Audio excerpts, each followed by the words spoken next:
खुसखुशीत गुळाचे शंकरपाळे बनवणार आहोत. त्यासाठी आपल्याला हे साहित्य लागणार आहे. 400 ग्रॅम मी कणिक घेतलेली आहे. 250 ग्रॅम गूळ घेतलेला आहे. एक छोटा टेबलस्पून तीळ घेतली आहे.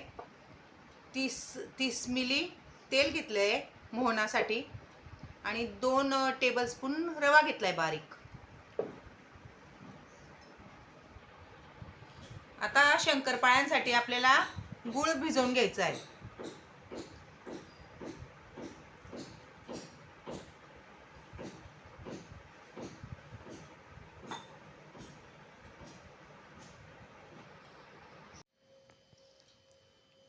आपला शंकरपाळ्यांसाठीचा गूळ भिजत टाकलेला चांगला आता विरघळलेला आहे. आता आपण भिजवून घेऊया.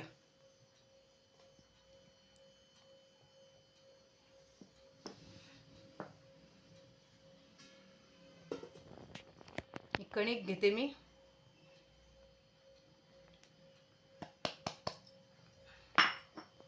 हा त्यात रवा,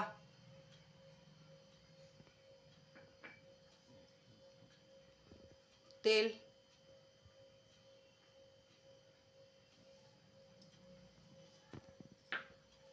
आणि ही तीळ.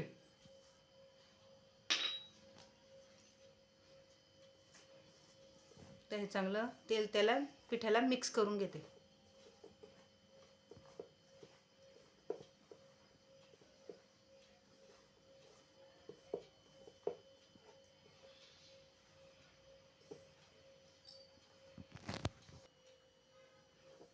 ते चांगलं आपलं तेल त्याला पिठाला मिक्स झालेलं आहे. आता गाळणी घेऊन आपण ते गुळाचं पाणी गाळून घेऊ, कारण त्याच्यात माती खडे वगैरे असतात.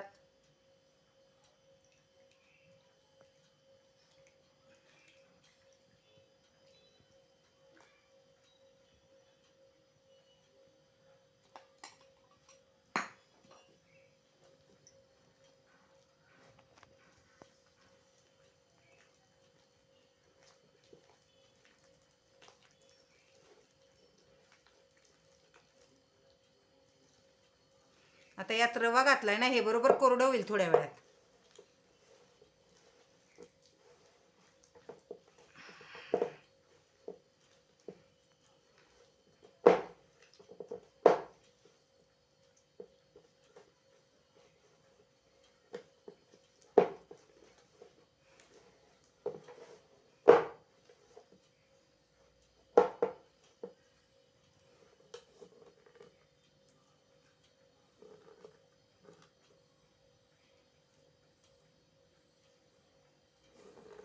आता हे 10-15 मिनटं तसंच पडू देऊ. कोरडं झालं की मग शंकरपाळे करायला घेऊ आपण. हे पा आपलं तेव्हा खूप पातळ दिसत होतं पीठ, आता बघा कसं कोरडं झालेलं आहे. तरी एखादा गूळ असं त्याचं असा असतो की त्याचं पाणी सुटतं, म्हणून थोडंसं सैल असतं. तर थोडंसं पीठ तुम्ही टाकू शकता त्यात गव्हाचं. बस आता हा पूर्ण गोळा करून घेते मी. तेल लावून मळून घेते चांगला. हा बघा मळून छान आपला असा गोळा, घट्ट गोळा तयार झालेला आहे. आता याचा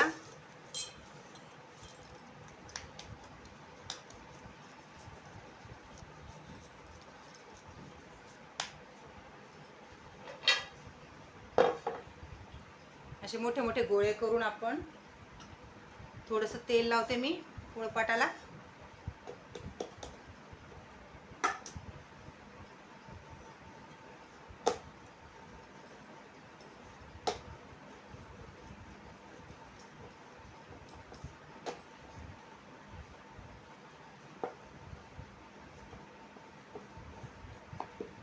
थोडं पीठ लावलं तरी चालेल.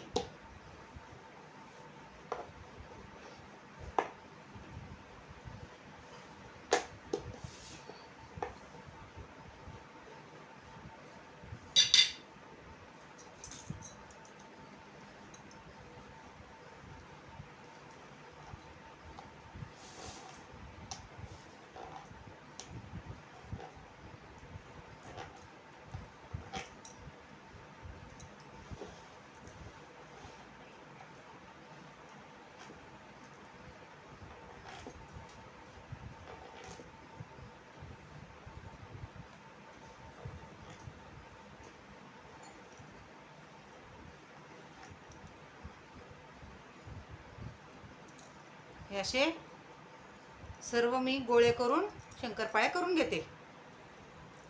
सुरीने कापले तरी चालतील.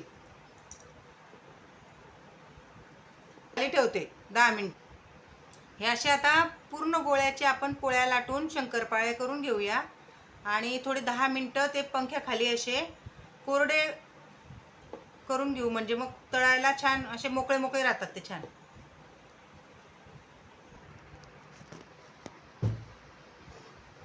आपण आधी तेल लावून लाटून बघितली एक पोळी, आता आपण पीठ लावून लाटून बघू, म्हणजे कोरडे होऊन जाते ती छान.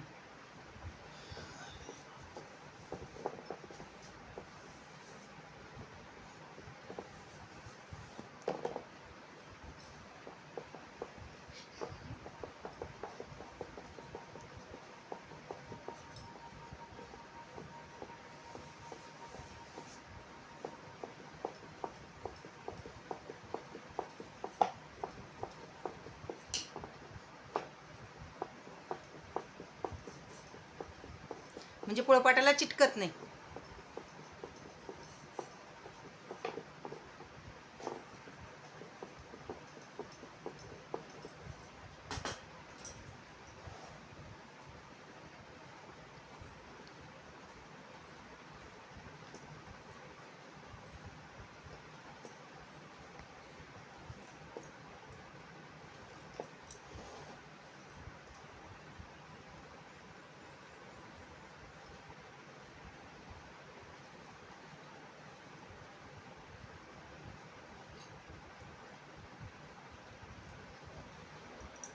बघा कसे मोकळे मोकळे झाले छान.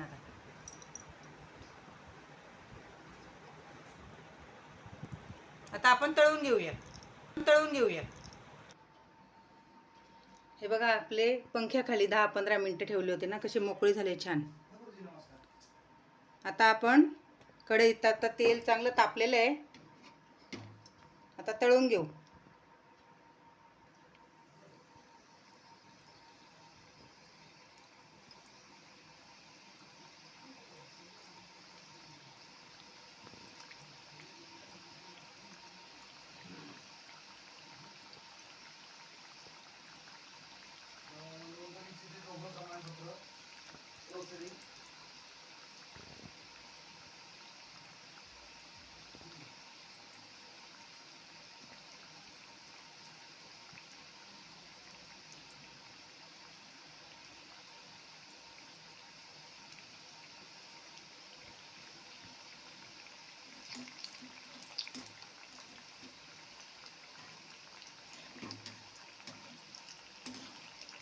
गॅस मंदच ठेवायचा, बारीक.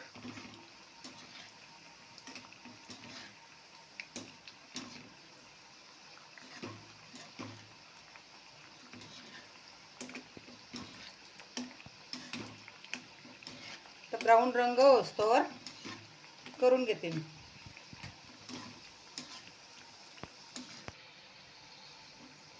आता हे छान आपले ब्राऊन रंग झालेला आहे, आता मी काढून घेते.